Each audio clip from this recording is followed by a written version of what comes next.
Salame, ny fandaharana Sandrifindray no arahinao zao. Fandaharana irahana manantontosa amin'ny Paris Région Expertise Madagascar sy ny commune Antananarivo renivohitra izy ity ho fanomezam-boninahitra ireo vehivavy nanamarika ny tantarany Madagasikara.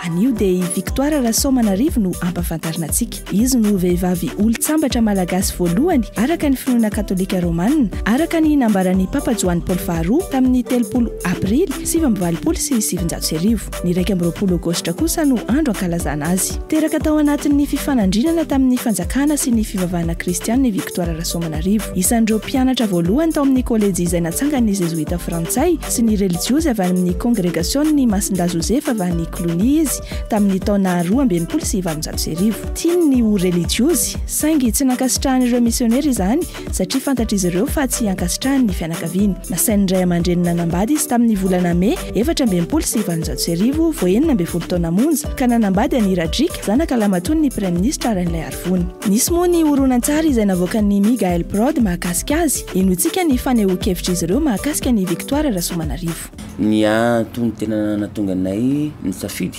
Victoire Rasoamanarivo dia ny tantaram-piainana sy ny fitondran-tenany izay tena fakatahaka ho antsika velona sy miaina amin'izao vanim-potoana izao. Satria olo izy tia vavaka, tia namana, tena tia fiarahamonina ihany koa izy.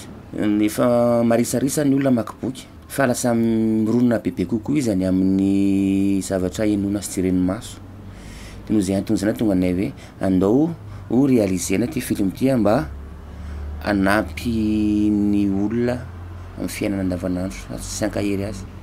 Voalohany aloha izay tsy niarana tamin'ny Victoire fa ny resaka boky izay no soratan'ireo mopera maromaro no nisy tomanay ny FDB tamin'ny fiainany. Sy tena nampiavaka anazy sy ny antony natonga anazy olo-tsambatra nasongadiny atao. Rehefa voaroaka teto Madagasikara daholo ny vahiny no niady ta malagasy sy ny vahiny dia tsy maintsy voaroaka ireo misionnaire. Dia i Victoire Rasoamanarivo no nametrahany Père Kozek hoe ianao no anjelim-piambina ny Eglise Katolika.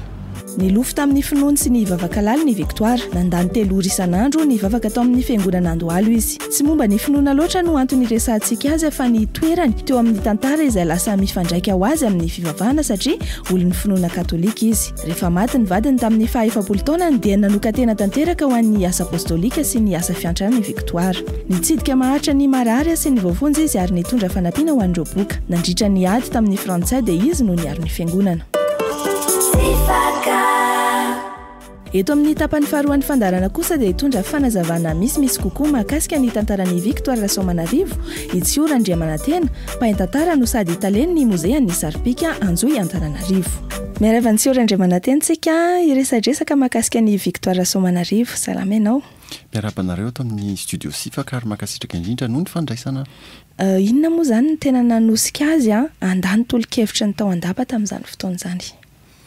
Rehefa nampijaly azy teo amin'ny fiainam-pianam-badiana ny Radrika dia nolaviny nitsolo-kevitra avy amin'ny prime ministre zany hoe Rafozandany izay nakatoavy ny mpanjakarana valina faharoa tamin'izany fotoana izany. Tsotra ny valiteny dia ny hoe ho azy dia masina ny fanambadiana ary ataon'ny tolonambana koa ny fanambadiana ka fato no isarahany amin'ny Radrika ary nijoro tamin'izay evin'izay izy.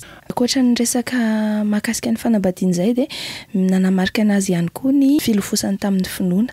Inona avy izany ireo asa nentiny nanamarika an'izay filofosana amin'ny finoana izay? Maro ny asan'ny lofosany tamin'ny resaka finoana. Isan'ny lehibe ny ataontsika hoe fanampiany ireo manam-pahasembanana sy ireo boka moa zany dia mitsidika matetika ireny toerana hitaizana olona voandreny aretiny ireny izy na dia teo ary ny ataontsika hoe tahotra ny fiarahamonina ny hoe olona boka izany.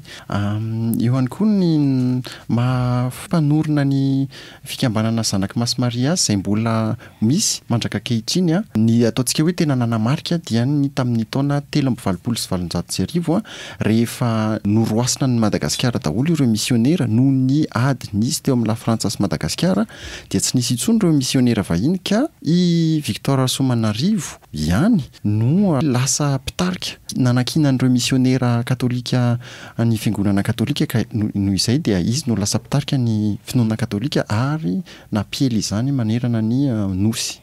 Nisy fiantraikany tamin'ny tontolo ara-politika sosialy tamin'izany fotoana ve io hoe fisafidianany ho kristiana io? Azo lazaina hoe nisy fiantraikany mihitsy ilay izy. Raha iverenana kely le resaka hoe nandà ny tolo-kevitra avy amin'ny prime ministre izy noho ny resaka finoana. Azo lazaina fa efa tena zavatra goavana izany mandà ny tolo-kevitra avy amin'ny prime ministre, indrindra fa hoe nahazo mpakatoavana avy amin'ny mpanjaka. Niavaka ihany koa izy satria teo amin'ny fanjakana tamin'izany fotoana izany tamin'ny fitondrana Rana Valala faharoa dia ny finoana protestanta no finoana ara-panjakana. Izy anefa izay tena ao anatin'ny lapa mihitsy satria zanaky ny prime ministre ny vadiny dia izy no nisany hoe katolika azo nitsongaina tao anatiny ary nekena na izany ary dia tsy ny ambaampy izy zany mijoro amin'ny mpino katolika azy ary tsy nahasakana azy ny fireana ara-politika, ny fireana ara-tsosialy fa dia nijoro tamin'ny heviny sy ny finoana izy. Niarany ankasitrahany ianao tamin'izay torohay rehetra izay mananteny izay fa nahafahan'ny mpiaino rehetra nahafantatra misimisy kokoa mahakasika an'izany Victoire Rasoamanarivo izany izay nozaraina rehetra teto. Misaotra indrindra tompoko. Makasitraka tompoko.